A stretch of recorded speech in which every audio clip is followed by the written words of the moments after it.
অনেক মাস লকডাউনের পর প্রিয়া আর গৌরবের স্কুল খুলল। মা, আমাদের স্কুল খুলে গেছে।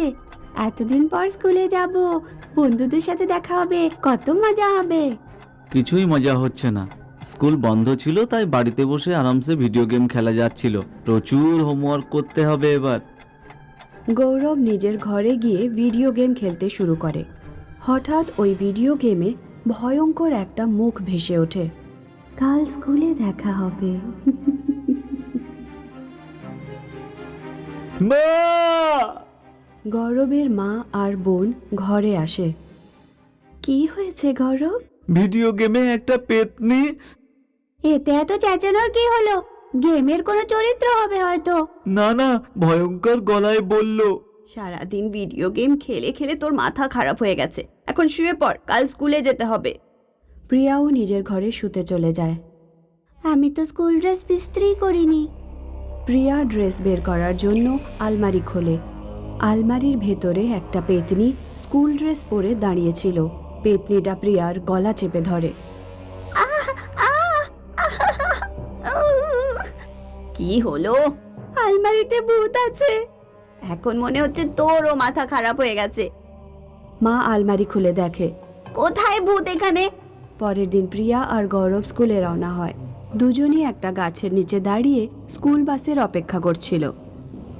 কাল আমাদের সাথে যেটা হয়েছে সেটা আমাদের মনের ভুল ছিল না। কিন্তু মা আমাদের কথা বিশ্বাস করবে না, হয়তো কেউই আমাদের কথা বিশ্বাস করবে না। হঠাৎই একটা পেতনি গাছটার ওপর থেকে গৌরবের গলায় দড়ি ফাঁসিয়ে দেয় আর নিজের দিকে টানতে থাকে। গৌরবের শ্বাস বন্ধ হয়ে আসে। কেউ আমার দাদাকে বাঁচাও! তখনই একটা স্কুল বাস ওখানে এসে পড়ে। আঙ্কেল আঙ্কেল, আমার দাদাকে বাঁচান না, আমার দাদাকে বাঁচান। কিন্তু তোমার দাদা তো বাসেই বসে আছে। প্রিয়া বুঝতে পারছিল না যে ওর সাথে এসব কি হচ্ছে। স্কুলে পৌঁছে প্রিয়া ওর বন্ধু বৈশালীর সাথে দেখা করে। আরে প্রিয়া, এতদিন পর তোর সাথে দেখা হলো। এবার বল, লকডাউন কি কি করলি? আরে প্রিয়া, তোকে এত হতাশ লাগছে কেন? বেশিরভাগ সময় আমি বোরই হয়েছি। প্রিয়া বৈশালীকে রাতের এবং সকালের ঘটনা খুলে বলে। বিশ্বাস কর, আমার যা হয়েছে আমার চোখের সামনেই হয়েছে। আচ্ছা ঠিক আছে, আমি তোর কথা বিশ্বাস করছি। পরের বার যখন এই সব কিছু হবে তখন নিজের মোবাইলে ভিডিও রেকর্ড করবি, যাতে অন্যদের দেখাতে পারিস। তখনই তো অন্যরা তোকে বিশ্বাস করবে। ওদিকে গৌরব লাইব্রেরিতে একটা বই খুঁজছিল। যখনই ও বইটা বার করলো তখনই অন্য দিক থেকে একটা হাত ওকে টেনে ধরলো। গৌরব ওই বইটা দিয়ে সেই হাতে মারলো আর লাইব্রেরি থেকে পালিয়ে গেল। গৌরব ঘাবড়ে গিয়েছিল। ওয়াটার কুলারের কাছে গিয়ে জল খেতে শুরু করলো। হঠাৎ ওয়াটার কুলার থেকে একটা দড়ি বেরিয়ে এসে গৌরবের গলা চেপে ধরলো। খুব কষ্ট করে গৌরব গলা থেকে দড়িটা ছাড়ালো আর নিজের ক্লাসের দিকে ছুটতে শুরু করলো। স্কুলের ছুটি হওয়ার পর বাসে গৌরব আর প্রিয়ার দেখা হলো। তোর সাথে কি স্কুলে কিছু ঘটেছে? না, তোর সাথে কি কিছু ঘটেছে? লাইব্রেরির ঘটনাটা যখন গৌরব প্রিয়াকে বলছিল তখন হঠাৎ করে বাসটা থেমে গেল। প্রিয়া আর গৌরব দেখতে পেল ওরা দুজন ছাড়া বাসে আর কোনো স্টুডেন্ট নেই। ড্রাইভিং সিটে একটা ভয়ঙ্কর পেতনি বসে আছে। তোমাদের দুজনের বাবা ডক্টর অজয় গুপ্তার জন্য আমি এবং আমার পুরো পরিবারের সবাই মারা গেছি, তোমরাও মরবে এবার। পেতনিটা প্রিয়া আর গৌরবের দিকে এগোতে থাকে। ওরা দুজন দরজা খুলে বাইরে পালিয়ে যায়। পেতনিটা বাস নিয়ে ওদের পেছনে ধাওয়া করে। আর তোদের দুজনকে পিষে মারবো। প্রিয়া আর গৌরব যখন দৌড়তে দৌড়তে একটা সিগন্যালের কাছে পৌঁছায় তখন ওর বাবার গাড়ি দেখতে পায়। বাবা! বাবা! আরে তোমাদের কি হয়েছে? রাস্তায় এমন করে দৌড়াচ্ছিলে কেন? আর তোমাদের বাস বা কোথায় গেল? গৌরব আর প্রিয়া ওদের সাথে ঘটা ঘটনাগুলো বাবাকে খুলে বলতে থাকে। আমার জন্য কারোর প্রাণ চলে গেছে, এটা কি করে হয়? চলো তাড়াতাড়ি গাড়িতে ওঠো, আগে বাড়িতে যায়। তিনজনই গাড়িতে বসে পড়ে। প্রিয়া আর গৌরবের বাবা খুব জোরে গাড়ি চালাতে থাকে। ওরা হঠাৎ দেখতে পায় সামনে থেকে স্কুল বাস এগিয়ে আসছে, যেটায় পেতনিটা বসে আছে। তিনজনেরই মনে হলো বাসটা ওদের পিষেই দেবে, কিন্তু বাসটা গাড়িটার একদম কাছে এসে থেমে পড়ল। বাস থেকে একটা মেয়ের আত্মা বাইরে বেরিয়ে এলো। আমার নাম শালিনী। ডক্টর অজয়, আমার বাবা হার্টের পেশেন্ট ছিল। লকডাউনের সময় বাবার হার্টের সমস্যা বেড়ে যায়। আমি আপনার ক্লিনিকে এসেছিলাম, কিন্তু করোনার ভয়ে আপনি আমার বাবাকে দেখেননি। আমি আপনাকে অনেক অনুরোধ করেছিলাম, কিন্তু আপনি শোনেননি আর ক্লিনিক বন্ধ করে চলে গেলেন। সেদিন রাতেই আমার বাবার মৃত্যু হয়। এটা দেখে আমার মাও আত্মহত্যা করে, আর আমিও। আমাকে ক্ষমা করে দাও, আমি বুঝতে পারিনি আমার একটা ছোট্ট ভুল এত মারাত্মক হবে। করোনার জন্য আমি খুব ভয় পেয়েছিলাম। একটা সমুদ্রের পরিচয় তখনই জানা যায় যখন সমুদ্রে ঝড় তুফান আসে, আর তাছাড়া জানা যায় না। আর অসুখের সময় ডাক্তারের আসল পরিচয় পাওয়া যায়। যদি মহামারীর সময় আপনাদের মতো সব ডাক্তার যদি এমন করে লুকিয়ে থাকে, তাহলে সাধারণ মানুষের কি হবে? আমি আপনাদের মারতে চাই না, আমি শুধু এই বার্তাটাই আপনাদের দিতে এসেছিলাম।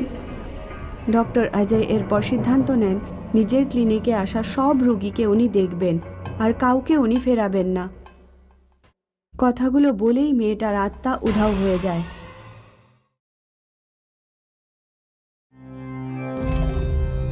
বাবা, আমি এখন 12-এ উঠে গেছি। আমি সেটা জানি শালু মা।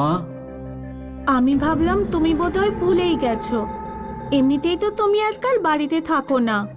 আমি কোচিং ক্লাস জয়েন করতে চাই। আচ্ছা, এই ব্যাপার। আরে মনোহর শর্মা আমার বন্ধু, শহরের সব থেকে বড় ধনী ব্যক্তি।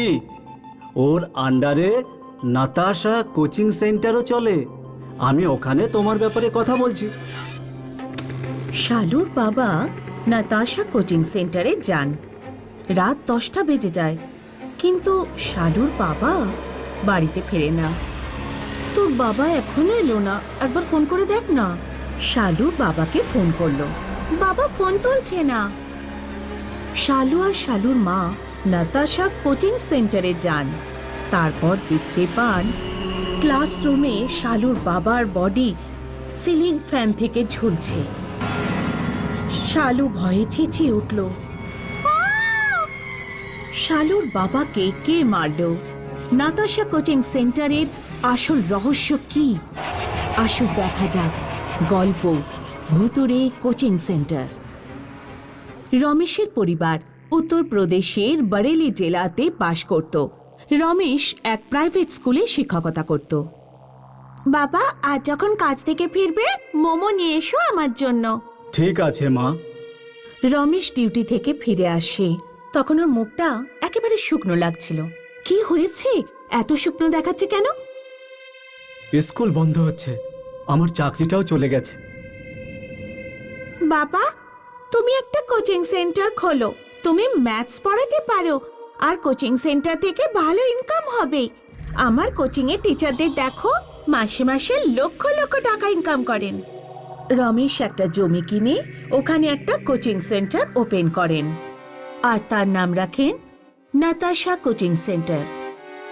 রমেশ খুব পরিশ্রম আর অধ্যাবসায় দিয়ে নিজের ছাত্রদের পড়াতেন। এই জন্য কিছুদিনের মধ্যেই ওনার কোচিং সেন্টার খুব ভালো চলতে শুরু করলো। শহরের সব থেকে বড় বিজনেসম্যান মনোহর শর্মার নাতাশা কোচিং সেন্টারে নজর পড়ে যায়। যদি এই কোচিং সেন্টার আমার হতো তাহলে ভালো প্রফিট হবে। একদিন মনোহর রমেশের বাড়িতে যান। নাতাশা কোচিং সেন্টারের মালিক তুমি? হ্যাঁ মহাশয়, বলুন। আমার নাম মনোহর শর্মা। আমার নাম নিশ্চয় শুনে থাকবেন। আমি চাই যে তুমি তোমার নিজের কোচিং সেন্টার আমার কাছে বিক্রি করো। আমি এখানে ফিজিক্স আর কেমিস্ট্রির টিচারও রাখবো। ম্যাথ তুমি পড়াবে। ব্যাস, কোচিং সেন্টার আমার অনুমতিতে চলবে। না, আমি কোচিং সেন্টার বিক্রি করব না। গোটা শহরে কেউ আমাকে না বলতে পারে না। যে জিনিস আমার একবার পছন্দ হয় আমি তা কিনে রাখি। আমি তো আপনাকে বললাম আমি বিক্রি করব না। ঠিক আছে। মনোহর সেদিন রাতে ওর বাড়িতে কিছু গুন্ডা পাঠিয়ে দিল আর রমেশের পুরো পরিবারকে মেরে ফেলল। মনোহর নাতাশা কোচিং সেন্টারে অন্য শিক্ষকদের নিয়োগ করলো আর কোচিং সেন্টার ওর আন্ডারে চলতে শুরু করলো। 2 বছর পরে চলো বাচ্চারা, এখন ছুটি। আমাদের আবার দেখা হবে দীপাবলির ছুটির পর। সব ছাত্ররা বাড়িতে চলে যায়। টিচার বোর্ড মুছতে থাকেন। টিচার বেঞ্চের ওপর 3 জন লোককে দেখতে পেলেন। রমেশ, রমেশের মেয়ে আর রমেশের বউয়ের ভূত ছিল। ওদের মুখগুলো ভয়ানক ছিল। আরে তোমরা তোমরা কারা? যাও এখান থেকে। 3 জন আত্মা মিলে টিচারের গলা টিপে ওনাকে মেরে ফেলল। পরের দিন মনোহর শর্মা কোচিং সেন্টারে পৌঁছলো। সিসিটিভি চেক করো। মনোহর দেখল রমেশের গোটা পরিবারের ভূত টিচারকে মারছে। আরে এ কি? এ তো ওই 3 জন। মনে হচ্ছে ওদের আত্মা ঘুরে বেড়াচ্ছে। যদি এই সিসিটিভি ফুটেজ পুলিশের হাতে পড়ে যায় তাহলে পুলিশ রমেশের পরিবারের হত্যাকাণ্ডে তদন্ত করবে আর আমার উপর সন্দেহ করবে। এই জন্য থানায় গিয়ে কোনো লাভ নেই। মনোহর ঘাবড়ে গেল। ও তাড়াতাড়ি নিজের বাড়িতে গিয়ে পুরো বাড়িতে বডিগার্ড সুরক্ষার জন্য রেখে দিল আর এক তান্ত্রিককে ডেকে পুজো অর্চনা করল। ওই 3 আত্মা আমার কাছে আসবে না তো তান্ত্রিক বাবা? না, তুমি নিশ্চিন্ত হয়ে বাড়িতে যাও। মনোহর রাত্রে নিজের বিছানায় ঘুমাচ্ছিল। হঠাৎই ওর চোখ খুলে গেল। রমেশের পরিবার ভয়ঙ্কর এক স্বপ্নে ওর সামনে এলো। আমার ভুল হয়ে গেছে, আমাকে ক্ষমা করে দাও। আমাদের হাসি খুশি পরিবার তুই নিজের লোভে পড়ে সর্বনাশ করে দিয়েছিস। মনোহর নিজের ঘর থেকে বাইরে বেরিয়ে গেল আর নিজের গাড়ি স্টার্ট করে ওই গাড়ি করে তান্ত্রিক বাবার বাড়ির পথে রওনা হলো। ওই 3 আত্মা ওই গাড়িতে চেপে বসে। এবার তুই আমার হাত থেকে বেঁচে কোথাও যেতে পারবি না। মনোহর ভয় পেয়ে গাড়ি সামলাতে পারল না আর ওর গাড়িটা একটা বড় গর্তের মধ্যে